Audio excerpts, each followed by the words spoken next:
بسم اللہ الرحمن الرحیم۔ السلام علیکم دوستو، دنیا بھر کی بریکنگ اور سلیکٹڈ نیوز میں آج آپ سنیں گے، لیکن اس سے پہلے اگر ہو سکے تو لائک اور سبسکرائب کا بٹن ضرور دبا لیں۔ شکریہ۔ امریکی صدر جو بائیڈن کا کہنا ہے کہ امریکی فوجی کمانڈرز کا خیال ہے کہ آئندہ 24 سے 36 گھنٹوں کے اندر کابل ایئرپورٹ پر ایک اور تخریب کارانہ حملے کا خطرہ ہے۔ گراؤنڈ پر صورتحال انتہائی خطرناک ہے اور ایئرپورٹ پر تخریب کاروں کے حملے کا خطرہ بہت زیادہ ہے۔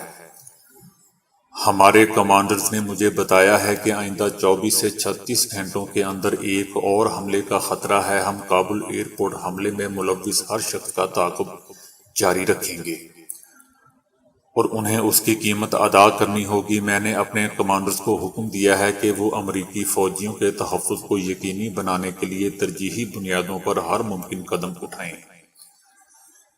دوستو، یاد رہے کہ کابل ایئرپورٹ پر حملے میں 150 سے زائد افغان اور 13 امریکی فوجی ہلاک ہوئے تھے، جن میں سے کئی ایک کی پیدائش اس وقت ہوئی تھی جب امریکہ نے 20 سال پہلے افغانستان میں فوجی آپریشن کا آغاز کیا تھا۔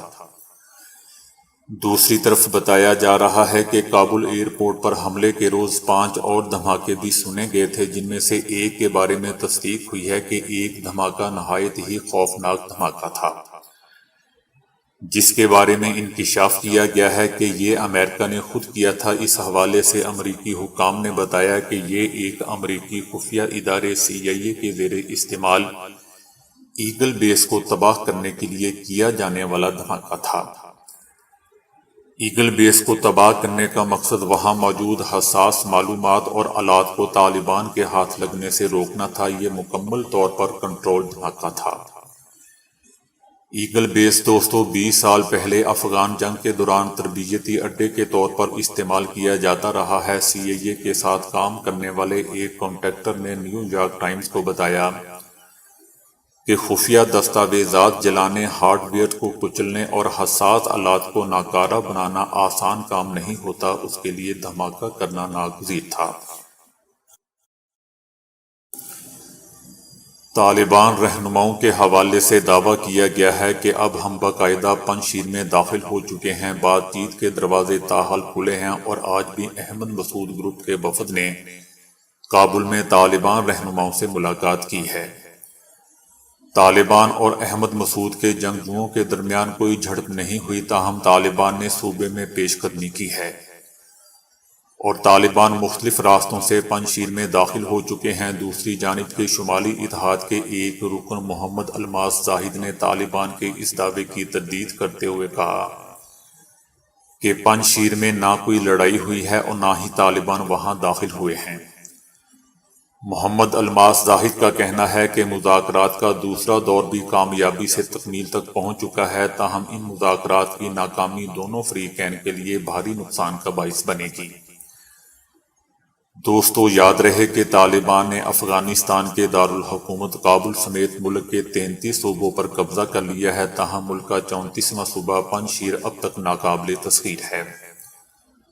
پنجشیر اس وقت طالبان مخالف قوتوں کا گڑھ بنا ہوا ہے اور اب اس شہر میں احمد شاہ مسعود اور سابق افغان نائب صدر امراللہ صالح بچی کھچی افغان فوج اور مقامی ملیشیا کی قیادت کر رہے ہیں۔ پنجشیر پورے ملک کا ایک پیچیدہ صوبہ ہے جہاں سڑکوں کا نظام نہ ہونے کے برابر اور پورا خطہ پہاڑوں پر گرا ہوا ہے۔ دوسری طرف طالبان کا کہنا ہے کہ کابل ایئرپورٹ کا مکمل کنٹرول سنبھالنے کے لیے امریکہ کے جانے کا انتظار کر رہے ہیں۔ ہماری ٹیکنیکل ٹیم اور انجینئرز کابل ایئرپورٹ کا انتظام سنبھالنے کے لیے مکمل طور پر تیار ہیں۔ افغانستان میں آمد و رفت کے لیے استعمال ہونے والے کابل میں واقع واحد عالمی ہوائی اڈے حامد کرزئی انٹرنیشنل ایئرپورٹ کی غیر ملکی افواج کے جانے کے بعد سے سیکیورٹی اور آپریشنل انتظامات ترک آرمی کے حوالے کرنا تھے، جس کے لیے امریکہ اور ترک صدور کے درمیان بات چیت بھی ہوئی تھی، تاہم ترکی کابل ایئرپورٹ کا انتظام سنبھالنے کے لیے ہونے والے اخراجات کے حوالے سے اپنے خدشات دور نہ ہونے کا اظہار کر چکا ہے۔ دوسری جانب طالبان نے بھی ترکی سے ایئرپورٹ کا انتظام سنبھالنے کی درخواست کی تھی، جس پر ترک صدر کا کہنا تھا کہ طالبان کی درخواست پر فی الحال کوئی فیصلہ نہیں کیا۔ دوستو، میرے خیال سے لازمی بات ہے کہ ترکی کی ڈیمانڈ ہی اتنی زیادہ ہے کہ امریکہ پوری نہیں کر سکا تو طالبان کیا پوری کر سکیں گے، کیونکہ طالبان کے پاس تو حکومت چلانے کے بھی شاید پیسے نہ ہوں۔ چائنا اور روس کی جانب سے چاند پر مشترکہ خلائی اسٹیشن بنانے کا فیصلہ کر لیا گیا ہے۔ روسی خلائی ایجنسی نے تصدیق کی ہے کہ اس سلسلے میں چینی خلائی ایجنسی کے ساتھ مفاہمت کی یادداشت پر دستخط ہو چکے ہیں۔ یہ خلائی اسٹیشن خلائی تحقیق میں دلچسپی رکھنے والے دیگر ممالک کے لیے بھی دستیاب ہوگا۔ خلائی اسٹیشن کب تیار ہوگا اور اس پر کب کام شروع کیا جائے گا، اس حوالے سے کوئی اطلاع نہیں دی گئی۔ چائنا نے اپنے خلائی پروگرام پر گزشتہ چند سالوں سے بہت زیادہ توجہ دے رہا ہے اور امریکہ کے بعد خلائی پروگرام میں سرمایہ کاری کرنے والا دنیا کا سب سے بڑا ملک بن چکا ہے، جو روس اور جاپان سے بھی زیادہ عسکری اور سولین مشن خلا میں بھیج رہا ہے۔ وزیر اعظم عمران خان کے مشیر برائے پیٹرولیم نے کہا ہے کہ اگر ملک میں قدرتی گیس کے ذخائر دریافت نہ ہوئے تو موجودہ ذخائر 12 برس میں ختم ہو جائیں گے۔ ٹیکنالوجی نے پوری دنیا کو تبدیل کر دیا ہے۔ دنیا ٹیکنالوجی کے استعمال میں بہت آگے نکل چکی ہے۔ آج سے 50 سال بعد دنیا بالکل مختلف ہوگی۔ ہمیں اب یہ سمجھنا ہے کہ اس سب کے ساتھ کیسے آگے بڑھنا ہے۔ اگر ہم دنیا کی طرح آگے نہیں بڑھے تو ہم موقع ضائع کر دیں گے۔ دنیا بھر میں ٹرانسپورٹ کا نظام بھی تیزی سے تبدیل ہو رہا ہے۔ دنیا بھر کی کمپنیاں 2040 کے بعد پیٹرول انجن گاڑیاں بنانا بند کر دے گی۔ مشیر برائے پیٹرولیم نے کہا کہ پاکستان کا صرف توانائی کا امپورٹ بل $16 ارب پر مشتمل ہے، جو مجموعی درآمد کا 40% ہے۔ اگر ملک میں قدرتی گیس کے ذخائر دریافت نہ ہوئے تو موجودہ ذخائر 12 برس میں ختم ہو جائیں گے۔ دنیا میں توانائی کی پیداوار کے لیے کوئلہ بنیادی ضرورت تھی، لیکن ہم نے 10 سال پہلے تک کوئلے سے بجلی کی پیداوار شروع ہی نہیں کی تھی۔ آج تھر سے پیداوار شروع ہونے کے بعد 17% بجلی کی پیداوار ہو رہی ہے۔ تھر سے ہمیں صرف بجلی ہی نہیں بلکہ تیل اور گیس کے لیے بھی کام کرنا ہے۔ والدین اپنے بچوں کو حتی الامکان ویڈیو گیم سے دور رکھنے کی کوشش کرتے ہیں، تاہم اس 8 سالہ امریکی بچے کے متعلق جان کر ہر ماں باپ خواہش کرے گا کہ اس کا بچہ بھی ویڈیو گیمر بن جائے۔ اس بچے کا نام جوزف نین ہے، جو معروف گیم فورٹ نائٹ کا کم عمر ترین کھلاڑی ہے جو پیسوں کے عوض یہ گیم کھیلتا ہے۔ اسے دسمبر 2020 میں معروف ای سپورٹس ٹیم 33 کی طرف سے اپنا حصہ بنایا گیا ہے اور اسے $33,000 تقریباً 52 لاکھ روپے سائننگ بونس دیا گیا ہے۔